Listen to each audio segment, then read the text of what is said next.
देशवासियांना स्वस्तात कांदा उपलब्ध करण्यासाठी केंद्र सरकारने गेल्या 5 वर्षात 3 वेळा निर्यातीवर बंदी घातली. 2 वेळा किमान निर्यात मूल्य वाढवले आणि एकदा निर्यातीवर शुल्क आकारले गेले. केंद्राच्या थेट बंदीमुळे जवळपास 14 महिने कांदा निर्यात झाली नाही. अन्य पर्यायांचा वापर करून अप्रत्यक्षपणे केंद्राने कांदा निर्यातीला अटकावा केला. केंद्रात मे 2019 मध्ये दुसऱ्यांदा भाजपचे सरकार स्थापन झाल्यानंतर कांद्याकडे पाहण्याचा या सरकारचा दृष्टिकोन बदलल्याचे एकंदर निर्णयावरून दिसून येते. कारण त्या आधीच्या 2014 ते 2019 या कार्यकाळात सरकारने एकदाही सरसकट निर्यात बंदीचा मार्ग अनुसरला नव्हता. किमान निर्यात मूल्य वाढवून कांद्याची देशांतर्गत उपलब्धता अधिक राखण्याकडे सरकारचा कल होता, असे जाणकारांचे म्हणणे आहे. आपल्या दुसऱ्या कार्यकाळात मात्र भाजप सरकारने शहरी मतदारांची मर्जी राखण्याचा प्रयत्न केल्याचे जाणवते.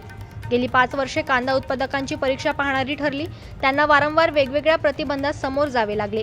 एका अहवालानुसार सप्टेंबर 2019 मध्ये पहिल्यांदा कांदा निर्यात बंदी झाली. जवळपास 5.5 महिने ती कायम होती. तसाच निर्णय पुन्हा सप्टेंबर 2020 मध्ये घेतला गेला. त्यानंतर 3.5 महिन्यांनी निर्यातीवरील बंदी उठवण्यात आली. देशांतर्गत कांद्याचे दर वाढल्यास शहरी मतदार दुरावतील या धास्तीतून सरकारने डिसेंबर 2023 मध्ये तिसऱ्यांदा हाच मार्ग अनुसरला. 31 मार्च 2024 पर्यंत बंदीची कालमर्यादा होती. नंतर लोकसभा निवडणुकीच्या पार्श्वभूमीवर ती अनिश्चित काळासाठी वाढवण्यात आली. त्यास लवकरच 5 महिने पूर्ण होतील.